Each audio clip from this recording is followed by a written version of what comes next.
Robinson Crusoe by Daniel Dafoe. 20. Fight between Friday and a bear.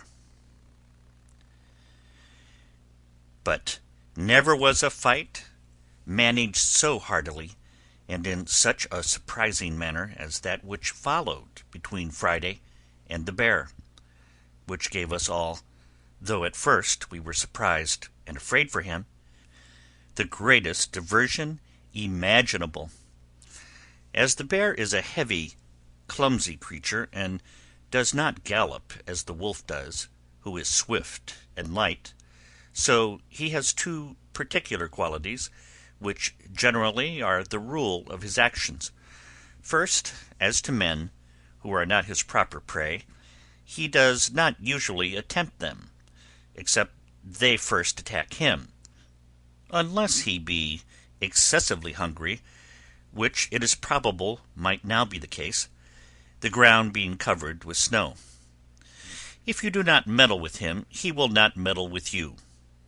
But then you must take care to be very civil to him, and give him the road, for he is a very nice gentleman. He will not go a step out of his way for a prince. Nay, if you are really afraid, your best way is to look around another way to go, and keep going. For sometimes if you stop and stand still, and look steadfastly at him, he takes it for an affront. But if you throw or toss anything at him, though it were but a stick as big as your finger, he thinks himself abused, and sets all other business aside to pursue his revenge, and will have his satisfaction in point of honor. That is his first quality. The next is, if he be once affronted, he will never leave you, night or day, till he has his revenge, but follows at a good round rate till he overtakes you. My man Friday had delivered our guide, and when we came up to him, he was helping him off his horse, for the man was both hurt and frightened, when, on a sudden, we espied the bear come out of the wood, and a monstrous one it was, the biggest by far that ever I saw. We were all a little surprised when we saw him, but when Friday saw him, it was easy to see joy and courage in the fellow's countenance. "Oh, oh, oh," says Friday 3 times, pointing to him. "Oh, master, you give me to leave, me shaky the hand with him, me makee you good laugh." I was surprised to see the fellow so well pleased. "You fool," says I, "he will eat you up." "Eating me up," says Friday twice over again. "Me eaty him up, me makee you good laugh. You all stay here, me show you good laugh."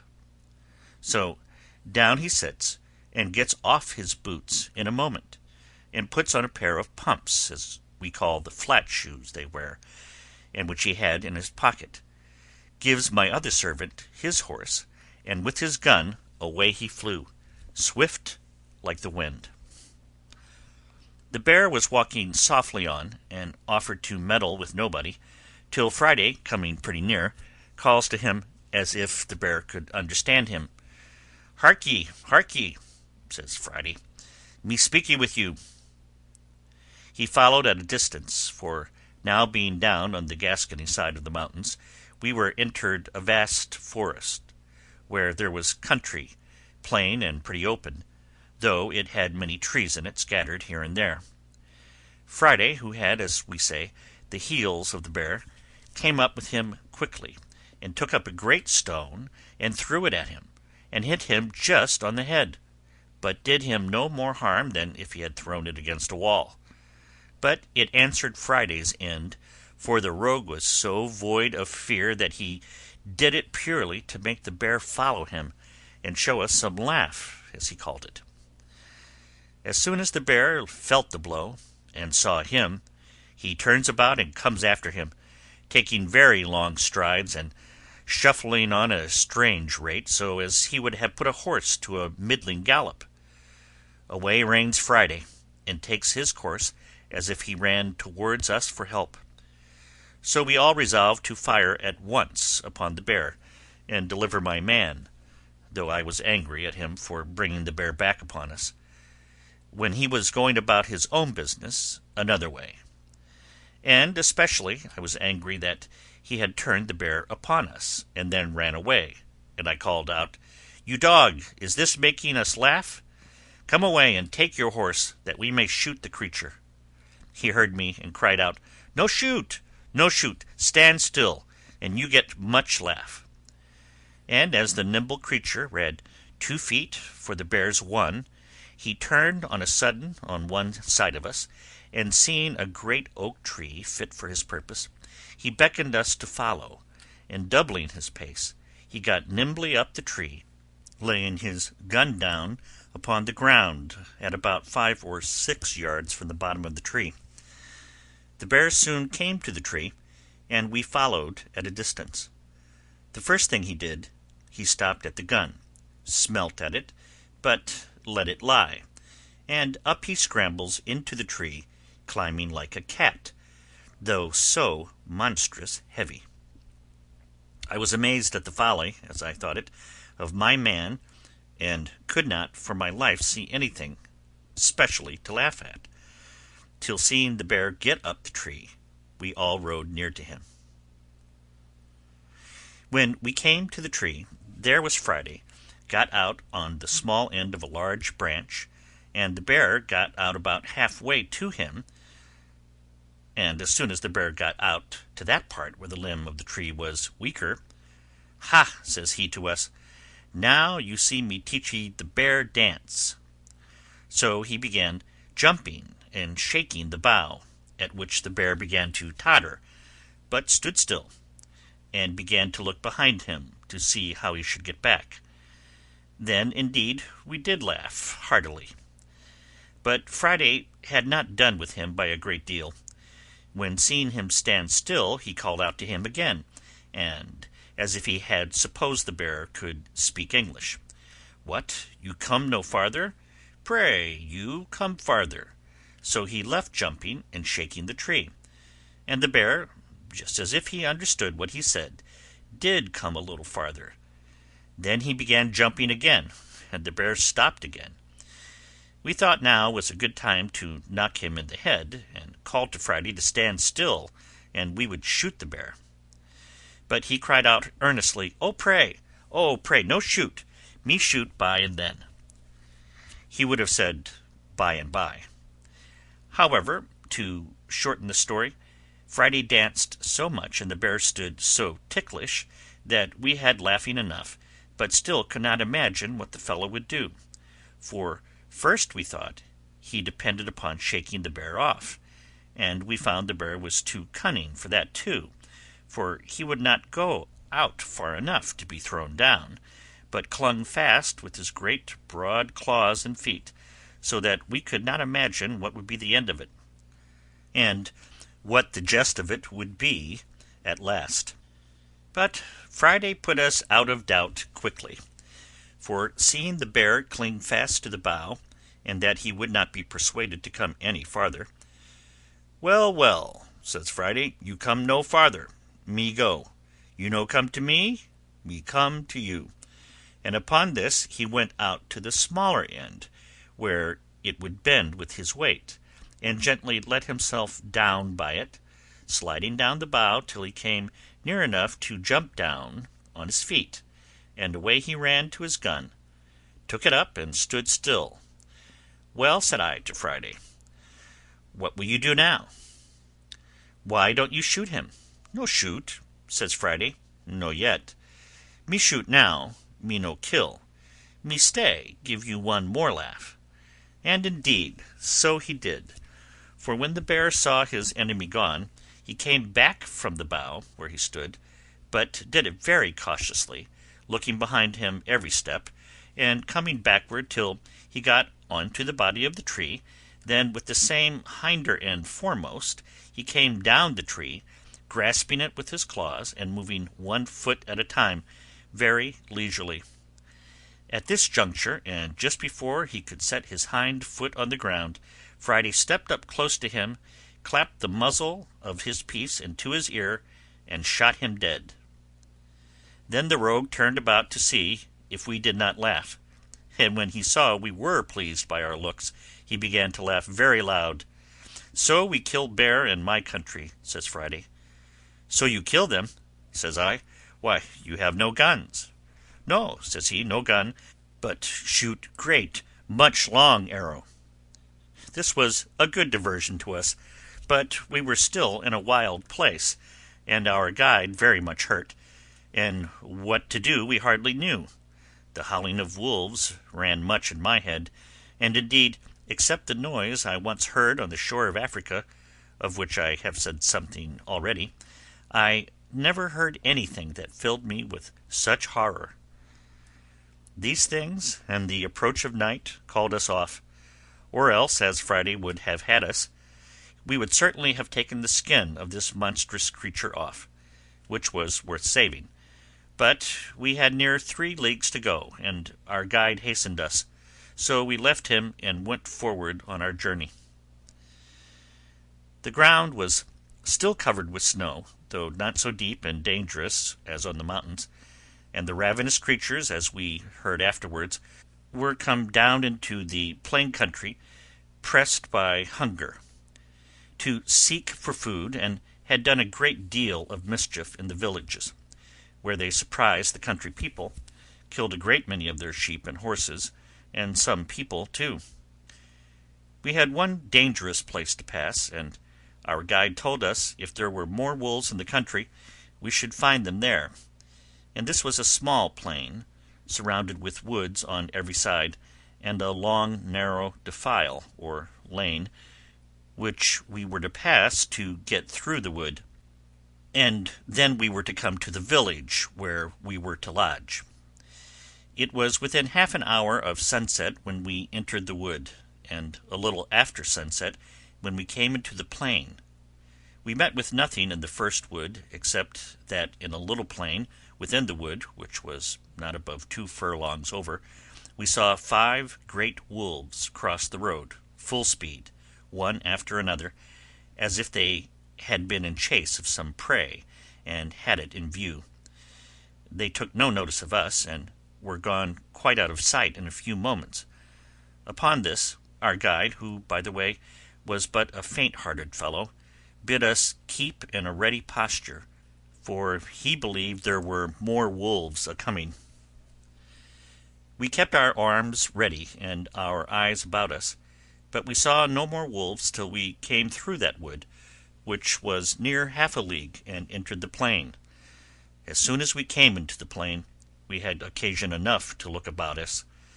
The first object we met was with a dead horse, that is to say, a poor horse which the wolves had killed, and at least a dozen of them at work, we could not say eating him, but picking his bones rather, for they had eaten up all the flesh before. We did not think fit to disturb them at their feast, neither did they take much notice of us. Friday would have let fly at them, but I would not suffer him by any means, for I found we were like to have more business upon our hands than we were aware of. We had not gone half over the plain when we began to hear the wolves howl in the wood on our left in a frightful manner, and presently, after we saw about 100 coming on directly towards us, all in a body, and most of them in a line, as regularly as an army drawn up by experienced officers. I scarce knew in what manner to receive them, but found to draw ourselves in a close line was the only way, so we formed in a moment.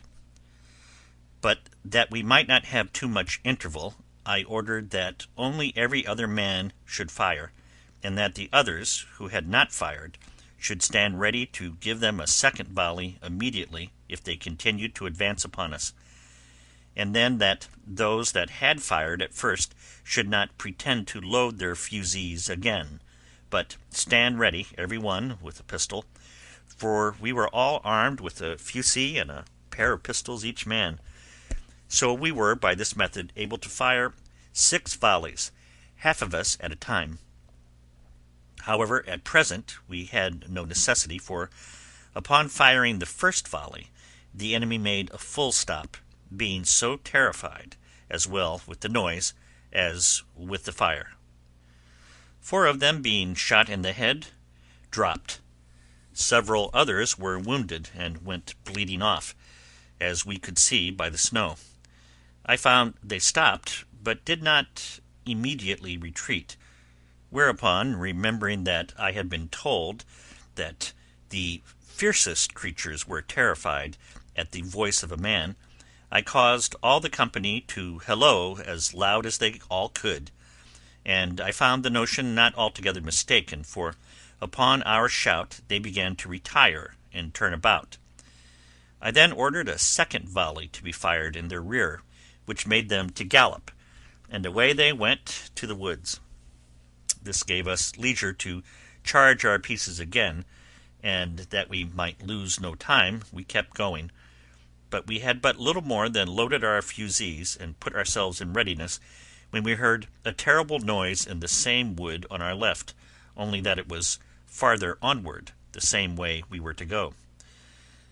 The night was coming on, and the light began to be dusky, which made it worse on our side. But the noise increasing, we could easily perceive that it was the howling and yelling of those hellish creatures, and on a sudden we perceived 3 troops of wolves, one on our left, one behind us, and one in our front, so that we seemed to be surrounded with them. However, as they did not fall upon us, we kept our way forward as fast as we could make our horses go, which, the way being very rough, was only a good hard trot. In this manner we came in view of the entrance of a wood, through which we were to pass at the farther side of the plain, but we were greatly surprised when, coming near the lane or pass, we saw a confused number of wolves standing just at the entrance. On a sudden, at another opening of the wood, we heard the noise of a gun, and looking that way, out rushed a horse, with a saddle and a bridle on him, flying like the wind, and 16 or 17 wolves after him, full speed. The horse had the advantage of them, but as we supposed that he could not hold it at that rate, we doubted not but that they would get up with him at last. No question but they did. And here we had a most horrible sight, for riding up to the entrance where the horse came out, we found the carcasses of another horse and of 2 men, devoured by the ravenous creatures, and one of the men was no doubt the same whom we heard fire the gun, for there lay a gun just by him, fired off. But as to the man, his head and the upper part of his body was eaten up. This filled us with horror, and we knew not what course to take. But the creatures resolved us soon, for they gathered about us presently in hopes of prey, and I verily believe there were 300 of them. It happened, very much to our advantage, that at the entrance into the wood, but a little way from it, there lay some large timber trees, which had been cut down the summer before, and I suppose lay there for a carriage. I drew my little troop in among those trees, and placing ourselves in a line behind one long tree, I advised them all to alight, and keep that tree before us for a breastwork, to stand in a triangle, or 3 fronts, enclosing our horses in the centre. We did so, and it was well we did, for never was a more furious charge than the creatures made upon us in this place. They came on with a growling kind of noise, and mounted the piece of timber, which, as I said, was our breastwork, as if they were only rushing upon their prey, and this fury of theirs, it seems, was principally occasioned by their seeing our horses behind us. I ordered our men to fire as before, every other man, and they took their aim so sure that they killed several of the wolves at the first volley, but there was a necessity to keep a continual firing, for they came on like devils, those behind pushing on those before. When we fired a second volley of our fusees, we thought they stopped a little, and I hoped they would have gone off, but it was but a moment, for others came forward again, so we fired 2 volleys of our pistols, and I believe in these 4 firings we had killed 17 or 18 of them, and lamed twice as many, yet they came on again. I was loath to spend our shot too hastily, so I called my servant, not my man Friday, for he was better employed, for with the greatest dexterity imaginable he had charged my fusee and his own while we were engaged, but, as I said, I called my other man, and giving him a horn of powder, I had him lay a trail all along the piece of timber, and let it be a large train. He did so, and had but just time to get away when the wolves came up to it, and some got upon it, when I, snapping an uncharged pistol close to the powder, set it on fire. Those that were upon the timber were scorched with it, and 6 or 7 of them fell, or rather jumped in among us with the force and fright of the fire.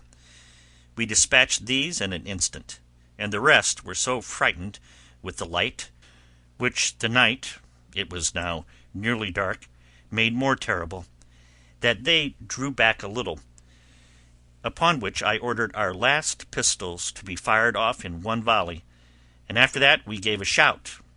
Upon this the wolves turned tail, and we sallied immediately upon near 20 lame ones that we found struggling on the ground, and fell to cutting them with our sword, which answered our expectation, for the crying and howling they made was better understood by their fellows, so that they all fled and left us. We had first and last killed about 60 of them, and had it been daylight we had killed many more.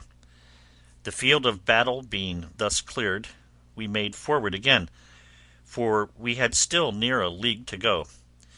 We heard the ravenous creatures howl and yell in the woods as we went several times, and sometimes we fancied we saw some of them, but the snow dazzling our eyes, we were not certain. In about an hour more we came to the town where we were to lodge, which we found in a terrible fright and all in arms, for, it seems, the night before the wolves and some bears had broken into the village, and put them in such terror that they were obliged to keep guard night and day, but especially in the night, to preserve their cattle, and indeed their people. The next morning our guide was so ill, and his limbs swelled so much with the rankling of his 2 wounds, that he could not go further. So we were obliged to take a new guide here, and go to Toulouse, where we found a warm climate, a fruitful, pleasant country, and no snow, no wolves, nor anything like them. But when we told our story at Toulouse, they told us it was nothing but what was ordinary in the great forest at the foot of the mountains, especially when the snow lay on the ground. But they inquired much what kind of guide we had got, who would venture to bring us that way in such a severe season. He told us it was surprising we were not all devoured. When we told them how we placed ourselves and the horses in the middle, they blamed us exceedingly, and told us it was 50 to 1, but we had all been destroyed, for it was the sight of the horses which made the wolves so furious, seeing their prey, and that at other times they were really afraid of a gun, but being excessively hungry and raging on that account, the eagerness to come at the horses had made them senseless of danger, and that if we had not, by the continual fire, and at last by the stratagem of the train of powder, mastered them, it had been great odds but that we had been torn to pieces. Whereas had we been content to have sat still on horseback, and fired as horsemen, they would not have taken the horses so much for their own, when men were on their backs, as otherwise. And withal they told us that at last, if we had stood all together and left our horses, they would have been so eager to have devoured them that we might have come off safe, especially having our firearms in our hands, being so many in number. For my part, I never was so sensible of danger in my life, for seeing above 300 devils come roaring and open-mouthed to devour us, and having nothing to shelter us or to retreat to, I gave myself over for lost, and as it was, I believe I shall never care to cross those mountains again. I think I would much rather go 1,000 leagues by sea, though I was sure to meet with a storm once a week. I have nothing uncommon to take notice of in my passage through France, nothing but what other travellers have given an account of with much more advantage than I can.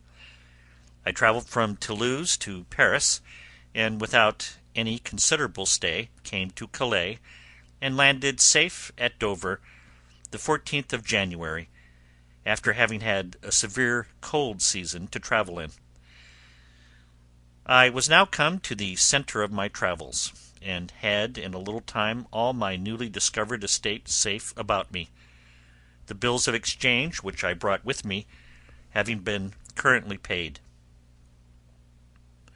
My principal guide and privy counsellor was my good ancient widow, who, in gratitude for the money I had sent her, thought no pains too much nor care too great to employ for me, and I trusted her so entirely that I was perfectly easy as to the security of my effects. And indeed I was very happy from the beginning, and now to the end, in the unspotted integrity of this good gentlewoman. And now, having resolved to dispose of my plantation in the Brazils, I wrote to my old friend at Lisbon, who, having offered it to the 2 merchants, the survivors of my trustees, who lived in the Brazils, they accepted the offer, and remitted 33,000 pieces of 8 to a correspondent of theirs at Lisbon to pay for it.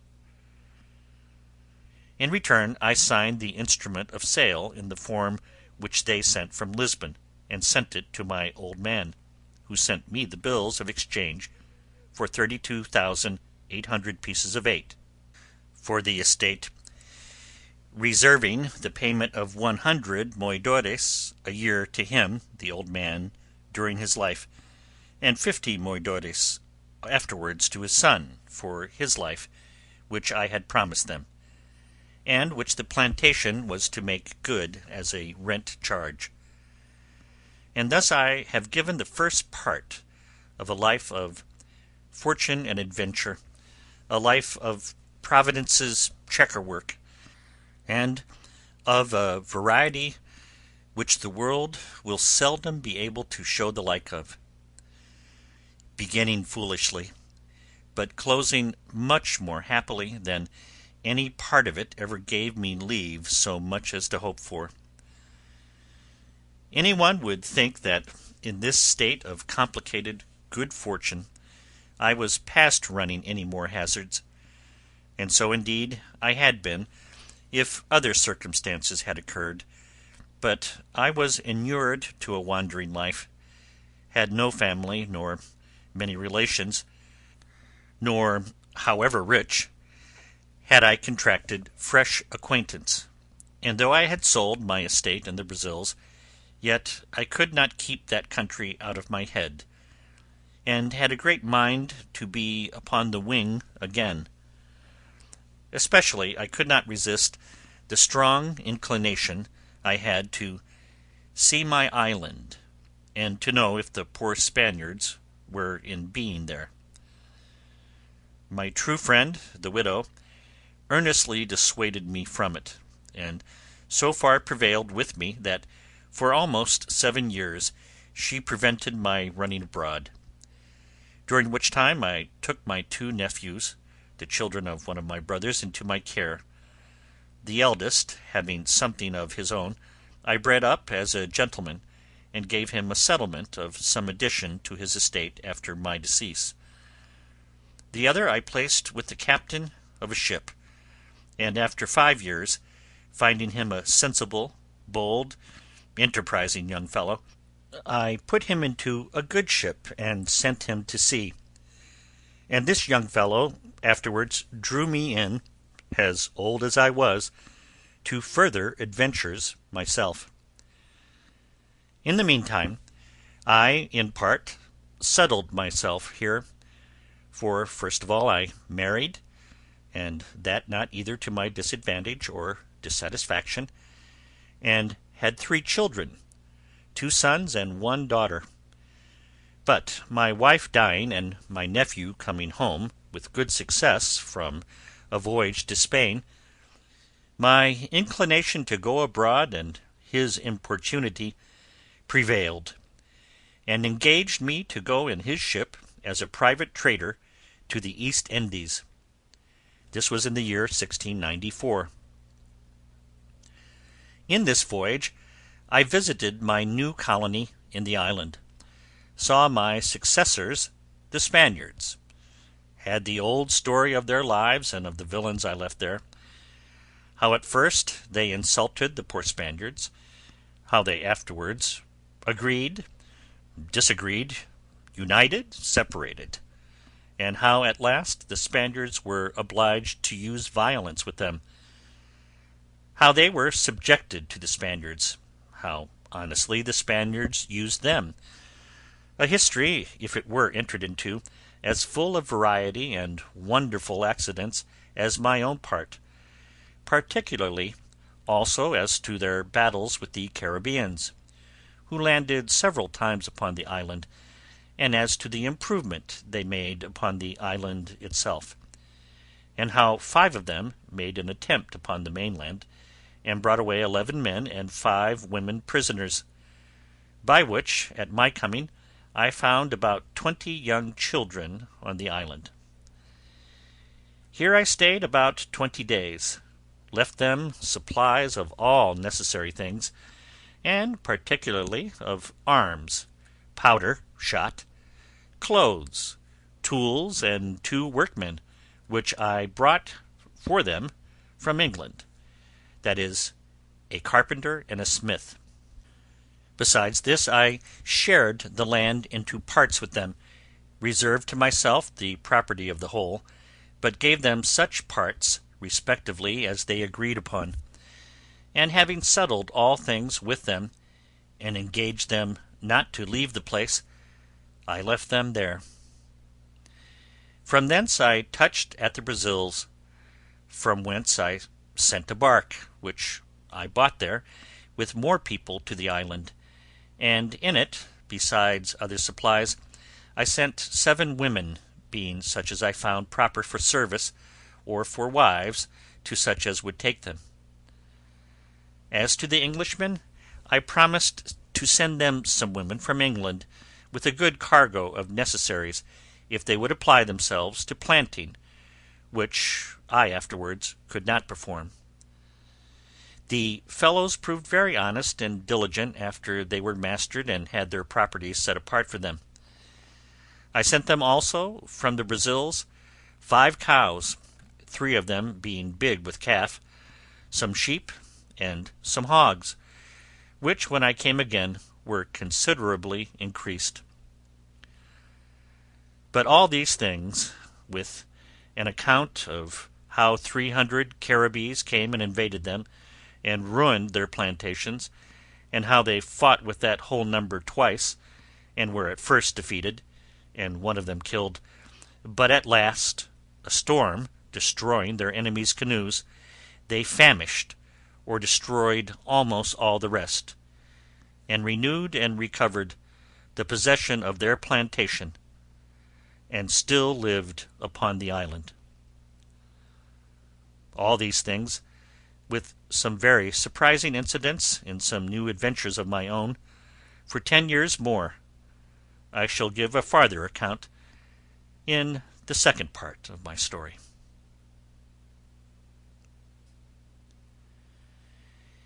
End of chapter 20. End of Robinson Crusoe by Daniel Dafoe.